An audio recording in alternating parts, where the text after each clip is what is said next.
with Phil on his series entitled Everybody Loves Phil. And I think with episode to episode, that statement is becoming more and more true. Let's get to know Phil a little bit better this week in just a moment.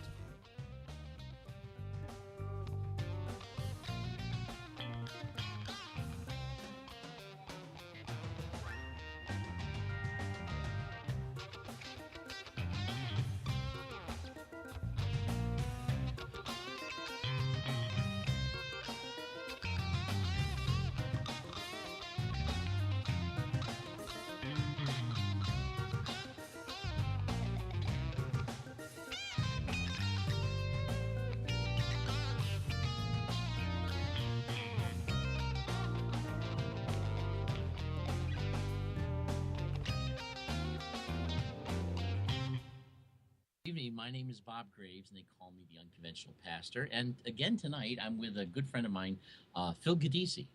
And we're, as Joe told you, continuing that series called Everybody Loves Phil.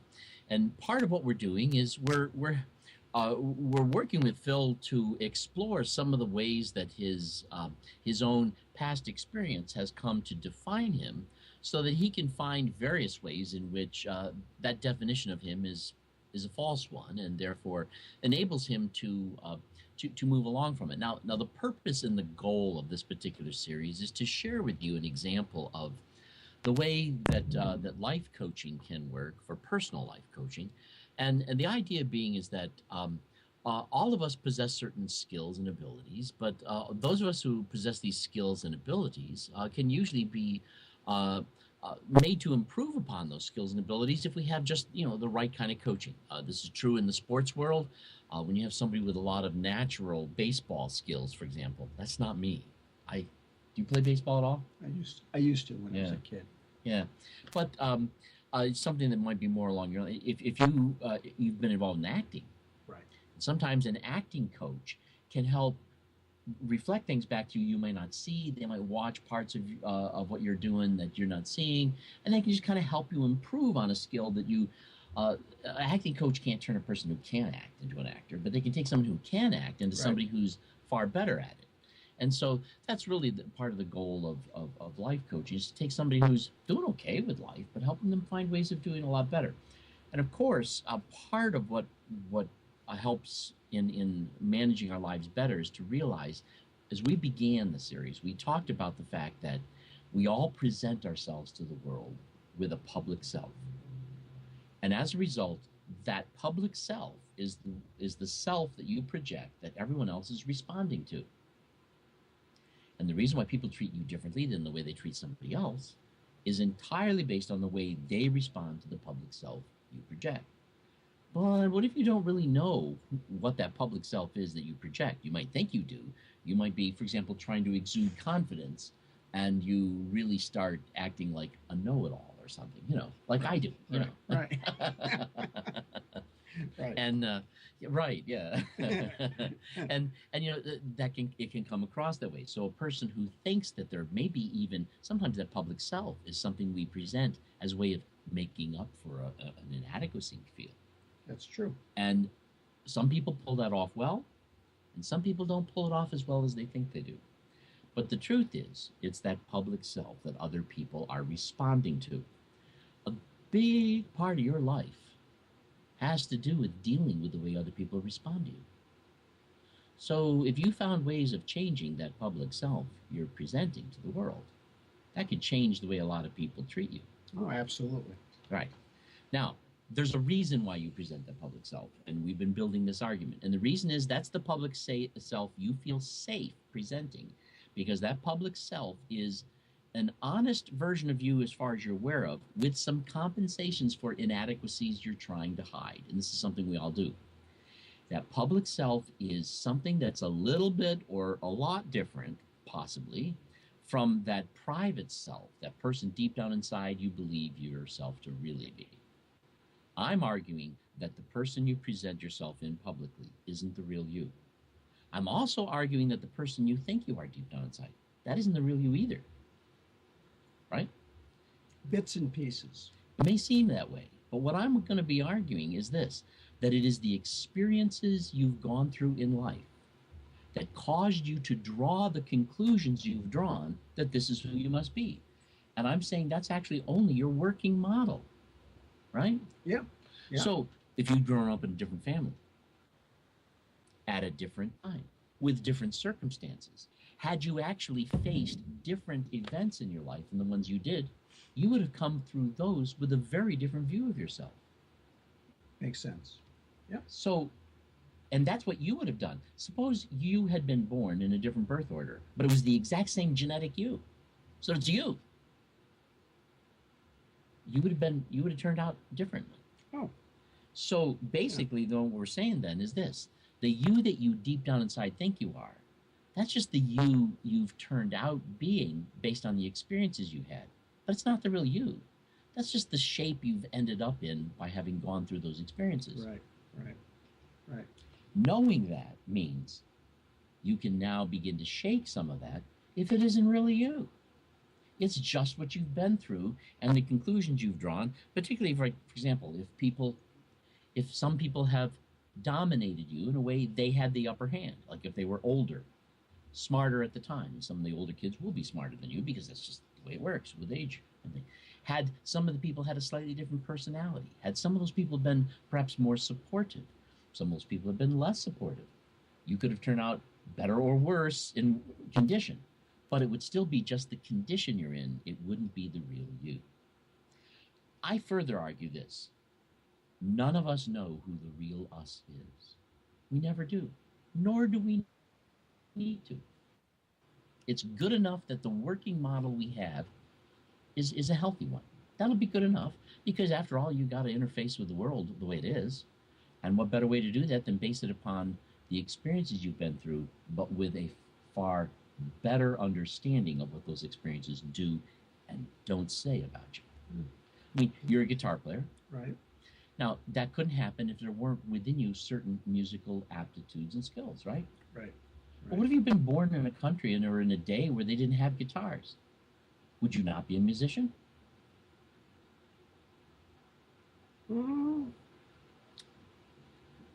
Not necessarily. But could you see how it's possible that if those skills are in you, they would have sought expression somewhere? Maybe you would have been a flute player. Yeah. Right. Oh, definitely. Right. Yeah. So the sense is that there's a sense in which being a guitar player shouldn't really be your identity. It's just your occupation. It's what you occupy your time doing because it's something you can bring your skills to. The skills you bring to that might be you. But the fact that you're doing that's just because guitars are available to you.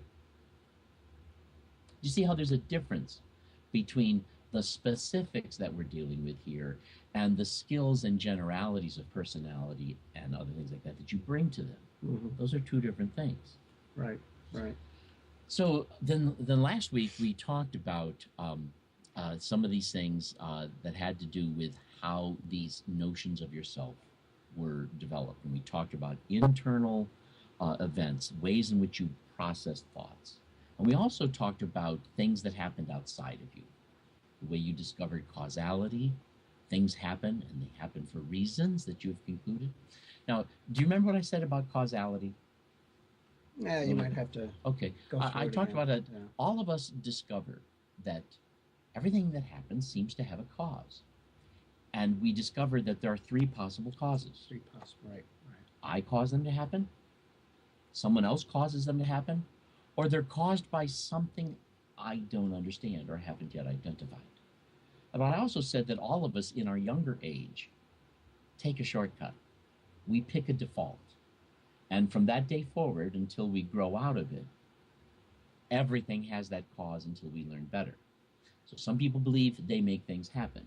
And they believe that about everything until they discover otherwise. And they become president of the United States. Right. And they become very, very proactive. They become and you can see how in a single event, how some people can feel that the deciding factors in that event were what they did.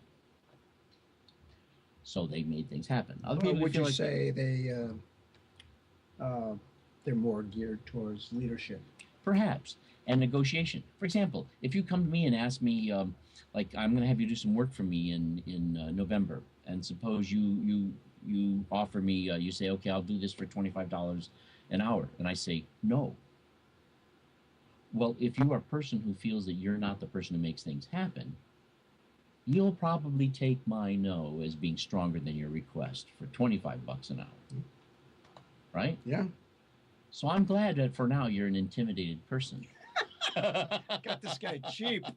This guy is cheap. Right.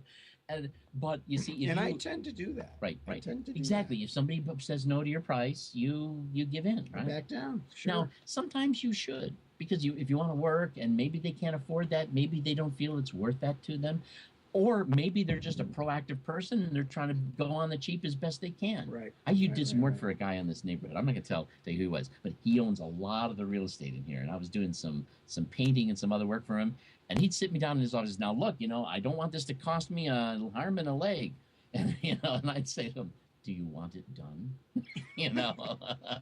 Okay, right. Right. so maybe an elbow, I'll give you the wrist back. That's right. But it was, Yeah. but he was one of these, I demand, but I'm not going to give in to him either. Now, but the thing is that sometimes that is your price. This is what you really need, and this is what you feel it's worth. And if they can't afford it, you're just going to have to put your skills elsewhere. You have to negotiate. And so you can go away. And by the way, we decided on $20 an hour for that work, right? And but what I'm saying is that the concept that you have as to what causality is. Are you the one who makes this deal happen, or am I the one who makes it happen? Right. Depending on if that's your attitude, you're going to let me be the one who makes it happen, or you're going to at least put forth an effort to make the thing happen. And if we both have this concept of, no, I make things happen, then we're going to have a real negotiation, and we'll come, it might not last 3 seconds. It might last 3 minutes instead, but we'll still come to a negotiated thing that we can work with. But at least you take a proactive role. And the reason you do that is because you perceive yourself as the one who makes things happen. Mm-hmm. Now, if you don't negotiate it that strongly, what does that tell you about your sense of causality? You give more weight to what others say than what you say. Yeah. Right. Now, if we stop to think about it, you're just as important as I am. You're just as important as any person. What they have to say is important. What they need is important. What they think is important, but so is what you think and what you say and what you need. So why should you back down just because they have something different? Now, they might have a good reason for you to back down, but why not wait for the good reason? You're trying to keep it smooth. You're trying to keep the peace. Well, it's kind of like the George McFly syndrome. Right, the George McFly syndrome. Yeah, it can be. But Right? the other thing is that now some people can be belligerent, and some people who give in easy feel like, well, their option is to be belligerent, but it isn't. You can be kind, and you can let people know that, look, this is my hourly rate, and I can appreciate and understand how hard this is for some people, and you may need to think about this. I'd really like to do this for you, but I really have, I got to pay for materials and this and that, and I've got things that are amortized in my business. Right. I really do need to make this much an hour, and I hope you can understand. And you can make a strong argument for that, and touch them on the elbow, get them to like you. Right? Yeah. Sorry. Yeah. Yeah. But as you do that, though, you'll find yourself being a stronger negotiator. But you're not going to do that unless you have a sense that, wait a minute, you can be the one in control. But anyway, what I said about causality was that we have these three different concepts of causality, and most people pick a default and they operate from that one, even when it's not true, until such time as they're shown otherwise. Right. Then other people, when they grow up, they discovered that, well, in every situation, they look for where the cause is. Is it me? Is it somebody else? Or is it, I don't know what it is? And then I said that to grow up even beyond that is to realize that in every situation, it's a little bit of every. There are things going on here we don't understand. There are things you're doing. There's things I'm doing. And the end result is going to be somehow a combination of all of these things working together. And it develops a more cooperative, non-hostile, and yet firm with your boundaries and firm with who you are. In fact, when you feel that way, you can even grow in love, so that if you're negotiating with somebody, instead of taking advantage of them, if they're not a strong negotiator, don't talk them up just because you can. And I'm sure that you're the kind of person who really wouldn't do that because you'd feel bad. Right. Your conscience would bother you. All right. Yeah, you Right. wouldn't sleep at night. Right. You know, and then you don't sleep at night, you can't work. Well, And during then the, you don't do the job that you're paying for. right. For instance, during the floods, people Oh needed my. work done, Oh yeah. and there were a lot of competitors, my competitors, Right. gouging people Yeah. because they took advantage. Right. Now I wouldn't do that. Right. I wouldn't Now, do it. a lot of people don't know that, but in this area we had two very devastating floods. One in June of 2006, another one in September of 2011, Right. where houses that had never been touched by flood in their entire history were, in some of them, just completely destroyed. 4 foot of water, Yeah, and had to be just completely reworked. and there was a lot of price gouging going on. Oh yeah, yeah, and there were some people, fortunately, it was a lot of work to do, so you weren't necessarily worried about days you weren't working, Right. but not price I gouging. mean, there was plenty of work, so Yeah. why would you take advantage of people? Well, I'll tell you what, there were even some people in this area who were arrested because some municipalities in here have non-gouging during times of emergency laws. Right. And like the hotels in this area, there were some hotels that jacked their prices up when people were out of their homes. And they were told during a state of emergency, you're not allowed to do that. If they have full occupancy, that's wonderful, but Right. they can't jack the price up. And it leaves too many people homeless. I hope I in that didn't way. get off the track Right. here. Right. With you. Yeah. Anyhow, so we talked about a lot of these different things, and what have you. So that brings us back though to some of the issues that we talked about. In particular, I said that your sense of self is built from the observations you make in believing that something you observed says something about you, even if it's a foolish conclusion, or an unfair conclusion, or an immature conclusion, a conclusion made by a younger version of yourself, not quite as wise and smart as you are today. And that these conclusions were drawn by three different kinds of events. Just events in general that you happen to notice. Events that involved seeing things go through change, seeing yourself go through change. Like even things like the change of puberty. Things like a change in living in a different neighborhood, going to a different school, trying out a new sport, or trying out the guitar for the first time. These changes, and when you perceive yourself within the context of these changes, you make certain observations, and you say in that observation, that's me. You identify yourself in that. Right. But you're not always doing that fair. You're really just taking the position in life we're putting on you. You see how I'm saying that, therefore it's not really the real you.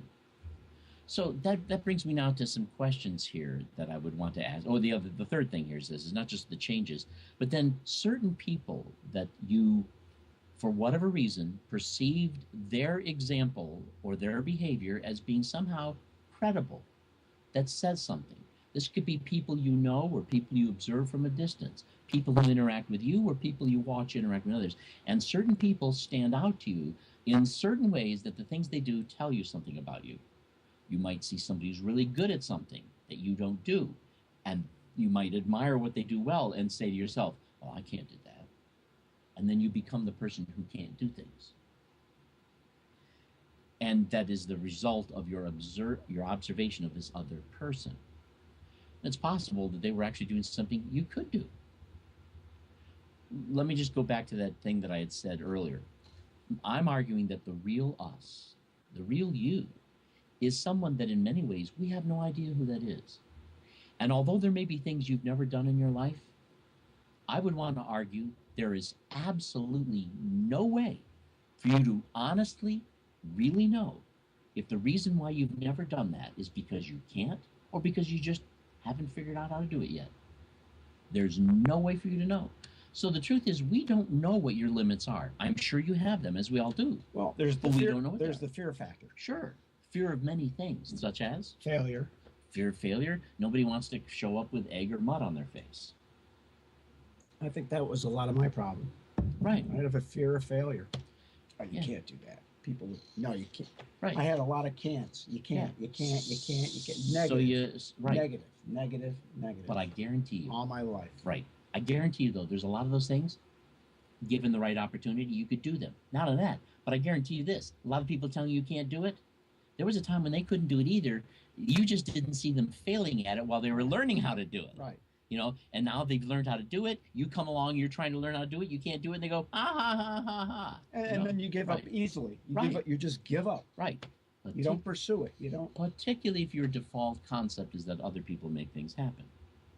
Right. They're making things happen here. So you see, basically, I'm saying this. We all have a tendency to paint ourselves into a corner. And it's unfair. And it could be through intimidation. It could Absolutely. fear. Fear. Yeah. So that brings up a question. The in the first phase of life that we all go through is the time when we're living at home. Mom and dad are there, or whoever, the family is there, and you live at home, and that's all you do. And up until kindergarten or something like that, that's basically your world. Now, very few people remember events from that time, but there are certain events that happened at that time that because of that event, either a change you went through, a person who said or did something that you observed, or just a general observation. Can you think of anything from your early childhood that if you look back at the memory of that, you say, that's been a theme in my life? Something that really made an impact on me? Yes. Oh, boy. You're really putting me on the spot here. Yes, I am. Yes, I am. Well, if this helps, they diagnosed me as having dyslexia. Uh-huh. I was That early? I was a troubled student. Yeah. Well, let's go Yeah. back before school, though. Okay. Kindergarten.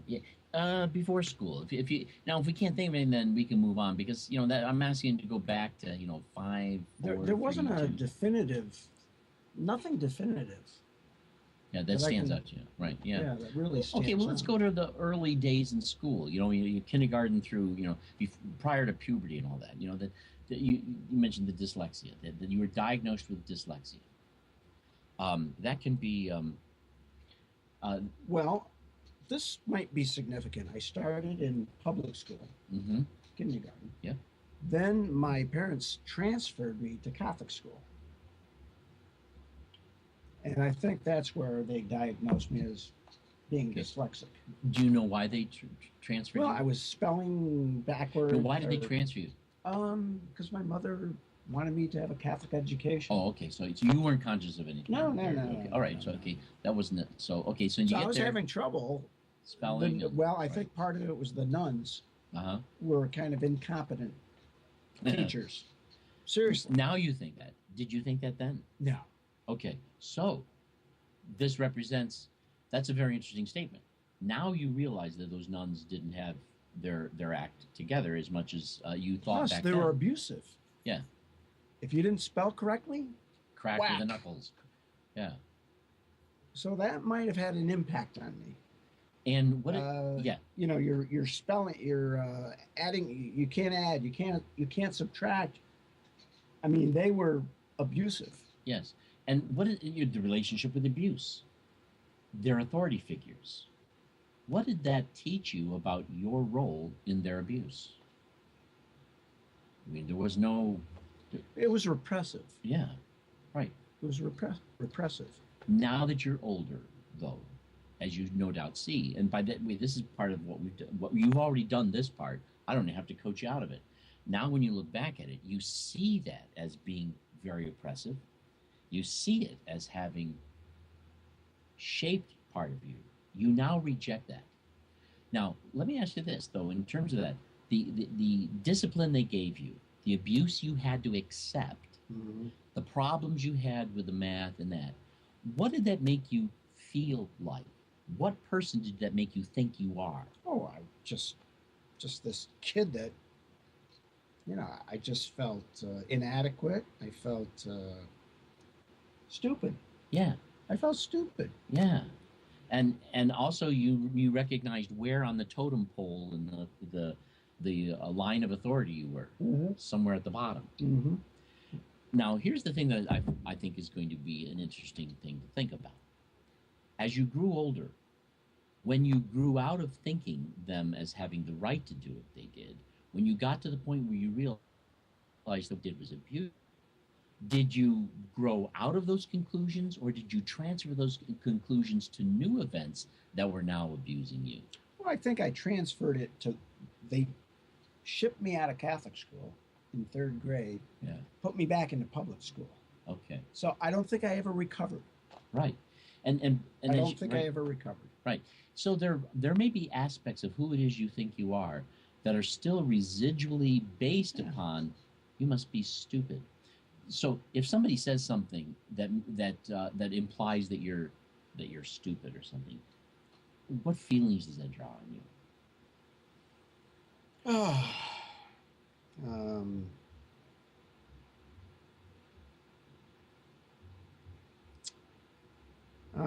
Boy.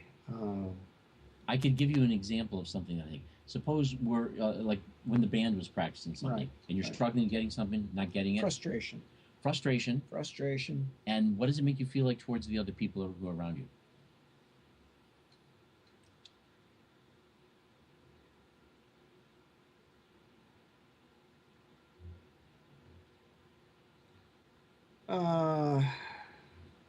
As far as you mean how they made me feel? Well, how it is you're feeling because of them? Does it make you feel stupid again? Yeah, and intimidated. Yeah, and Intimidation. does that make you more angry, or does it make you feel like maybe I'm bitten off more than I can chew here? Which one?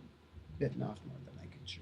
Yeah. Okay, so then I would say that some of that early stuff has stuck with you, Mm-hmm.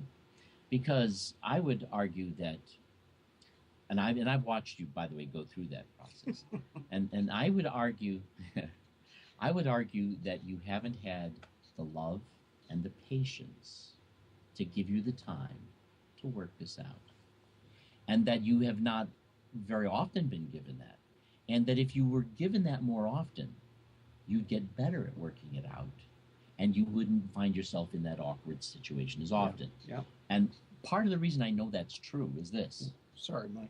My arm. Got a Frozen cramp. shoulder? Oh. Yeah, a little cramp here. Part of the reason I know that to be true is that I've since left the band. I quit. I couldn't stand working with Phil. No. But I'm not He with loves band. me. He loves me. I'm trying. No, the part of what I've noticed is this: that I've seen you more recently working things out on the guitar that in the past you never would have even tried, Never would have tried. and you're getting it. Yeah. Yeah. Now, had you had the motivation to do that before, I'm sure you would have gotten it then. So basically, we caught you at the young side of your learning curve, and we used that as an opportunity to intimidate you. However, there came a day when we were no longer using that to intimidate you. You were simply complying, intimidating yourself as a result, even if there wasn't anyone else around to intimidate you. Kind of like, have you ever heard of that experiment of learned helplessness? No. Involving dogs? Horrible, cruel experiment. I'm glad we gained the You knowledge mean from it. But Pavlov's dogs? well, there's other dogs that have also been used in various experiments, but similar to that. That was the salivating dogs. Right. But there have been other dogs that were used in a learned helplessness. I can't recall who the researcher was who did it. Cruel thing. It's terrible. I don't think they should have done it. They could have observed these things from other places. But what they did is they took these dogs down a hallway they were held in captivity. They were kept in cages, and they were taken by a trainer down to a room, placed into a cage, a different cage, where they had to sit there, and then they would apply electrical shocks to the cage. Oh, God. But just a few. Wow. They then let the dog out. The next day, they'd bring the dog down. Jeez. The dog would resist, but they would make sure that they could bring that dog in such a manner that its resistance was futile. And they would bring the dog in, they would get the dog in the cage and administer the shocks. They found that after a while, the dogs discovered there's not a damn thing they can do about it. And then what they started doing is bringing the dogs down, having them go into the cage, and they wouldn't even close the cage door. And then later, they removed the top of the cage. And then they removed the sides of the cage.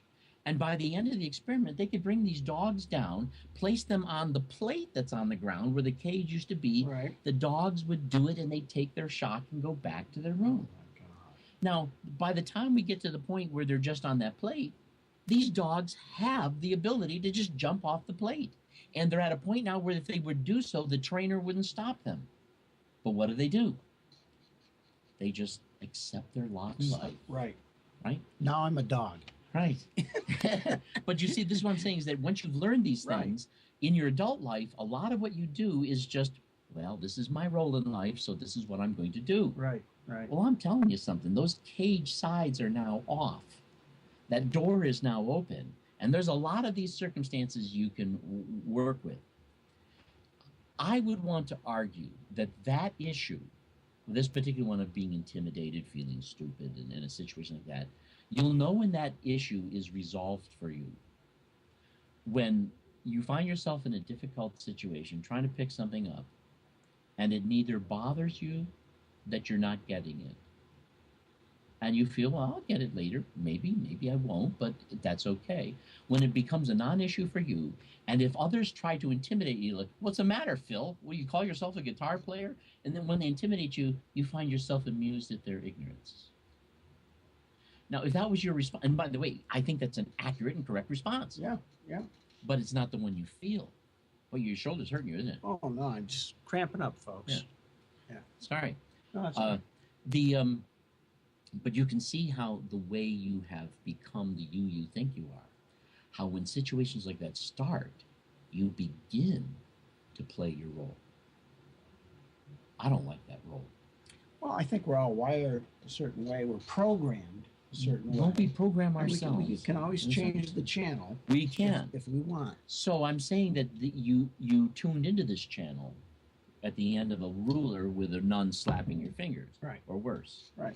It's time to tune out of that channel. Right. It's time to realize there's other things you can do, other things you can think of, and other things more appropriate to your dignity. And not only that, there are other reasons why you might have a problem doing something the first time, other than that you're stupid. And the more you learn that, the more you will discover that that response in you is a useless response. It also causes you, if you don't want to feel stupid, what do? You present that public self that's different from the self you think you really are inside, and people react to that. And it isn't good. But once that's no longer an issue, there's no need to project that public self that's any different from the private self that you feel this is just something you're going to get or you're not going to get. And I'll tell you what, if they don't have the patience to wait for it, they don't deserve having it from you. And you can take kind of an attitude. That's an attitude that says, look, I don't always know what I can do. I don't know what I always can't do. But I'll tell you one thing for damn sure, my dignity is not going to be held in question here, and I won't let that happen. You're in charge of your dignity, you know? Right. And so that kind of, so you can see how that is a, what time is it zipping along? It's 8:36. Wow, yeah. geez. But 8:36 Eastern here. But you know, so that is, so you can see how applying that kind of an insight could really change the way you react there, alter the public self you're presenting. So I would think it would be good for you to spend some time thinking about how the cruelty of others who are impatient with some things you're going through a learning curve with, and by the way, with dyslexia, that learning curve is going to be on some things a little longer for you than it may be for your others. It's a curve. All curves make it around the corner eventually. Yep. So just keep on the curve, you know, and you'll get there. And if it takes you longer, tough if they don't like it. That kind of an attitude can change the way you deal with that situation in many ways. It'll change the way you deal with it in terms of how you cope with it. It'll change the way you deal with it in terms of what you shy away from and don't shy away from. You'll start trying more things, going through more learning curves, doing things that you're not yet doing that well, but knowing I'm going to get there. And that won't even be an issue. So I'm suggesting that when that comes to the point where you don't really know what you can or can't do, but you're certainly going to give it a shot, and if it doesn't work at first, you might try it again. And you're only going to give up on that effort if it's just not worth it to you to try. And not because you're trying to save face, but just because... And feel good about it. Right. Exactly. Right. And you can see there's ways in which you're not doing that. I need a massage. Yeah. Oh but my you can- gosh. Sorry, folks. Yeah. It's So just you cramping up on me. That's odd. Yeah. And did you, Jeez. were you doing a lot of No. the trough today or something? No. The trowel or whatever. I was on a roof. Yeah. 100, It was humid. out 100 there today. degrees. Awful. And you're on a roof. It's the heat rises from the Oh, the yeah, asphalt yeah, thing. yeah. It's terrible. So anyway, Yeah. that's why I'm But, fidgeting, folks. Yeah. But anyway, so there we go. Can we think of anything like past school? Let's talk about something that affected not just your intelligence, or your sense of intelligence. Let's talk about something that affected the way you interact with other people. Can you think of anything like there in elementary school that you went through, that as you're going through that, some sort of interaction, some incident or event that happened between you and other people, where you thought? And by the way, we're not just looking for negative things. There could be something positive that when you did that. You're going back to grade school? Right. Where we have pre-puberty. Mm.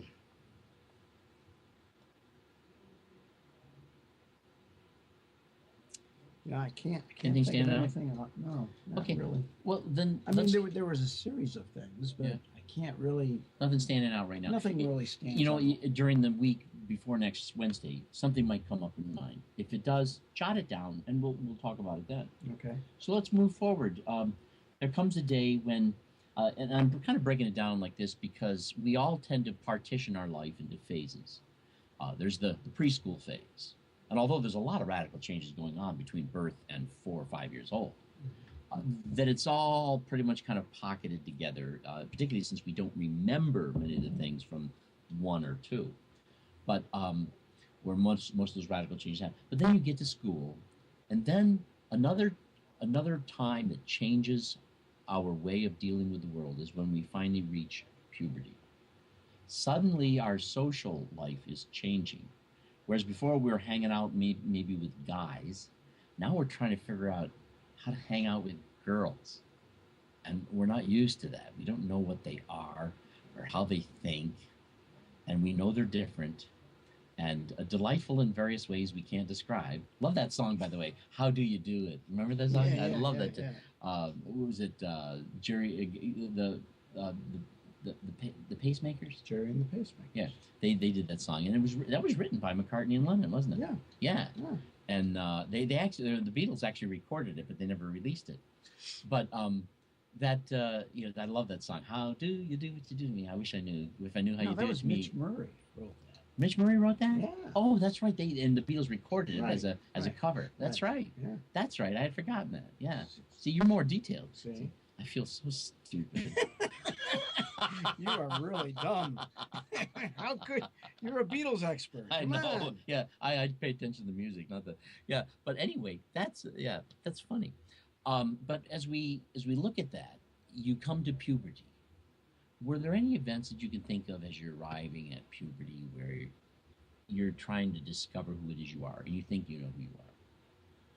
Anything that stands out? Lisa's laughing. What are you laughing? Why are you? You see, she gets the show about like 20 seconds after Oh. we've done it. You know, so she's hearing the part where I'm stupid, and of course she would laugh. Yeah, of course. And in 20 seconds you could hear her laugh again.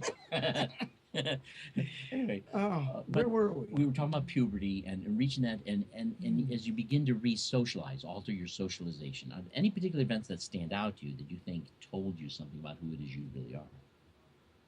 Boy,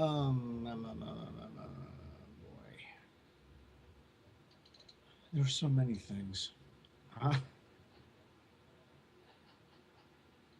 I can hear. Yes, yeah. But I mean, for example, No, where? nothing that. But where on the totem pole did you see yourself being like that? Are you You're talking about 13, 14. Yeah, right. Yeah.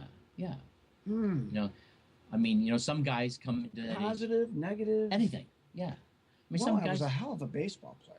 Were you really? Oh yeah, No kidding. Little League. I didn't know that. I pitched a no-hitter. No kidding. So you were a pitcher. I was a pitcher. Okay. I struck out That's- 16 batters, and that was a highlight. Well, that's exactly what I'm talking about. Wow. Yeah.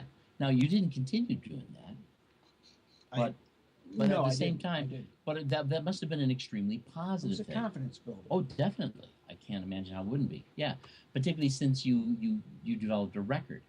Now, was that a record in your school at the time, or was it? It was Little League. I made the All Stars that year. Uh-huh.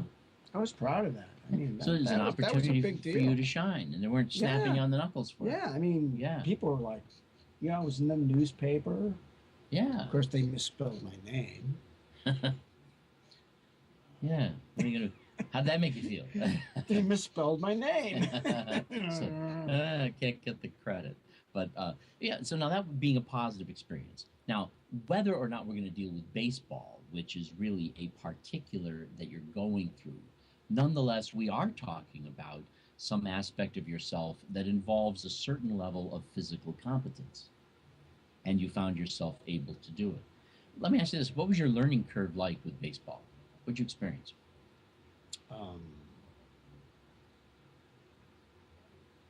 I'm not quite sure I know the... I mean, did you find that, for example, did you learn how to pitch in different ways and different kind of throws? No, it's just a straight fastball. That's okay. Just a straight nobody could hit me. Yeah. They couldn't hit my fastball. Your fastball was your strength. That was my strength. Did you come up with strategies though for I'm going to go low, I'm going to go high, I'm going to throw a ball? No, you just threw it. Threw okay, in Little League, right? Not that much strategy. Then, yeah. Here's the mitt. Pitch it. Right. Just throw it to the mitt, Phil. Yeah. And how good were you at hitting the mitt? Pretty good. Perfect. Awesome. Yeah. Yeah. So in a sense, it was because in some ways you had a particular skill that was even in some ways it felt like it was kind of ahead of the game.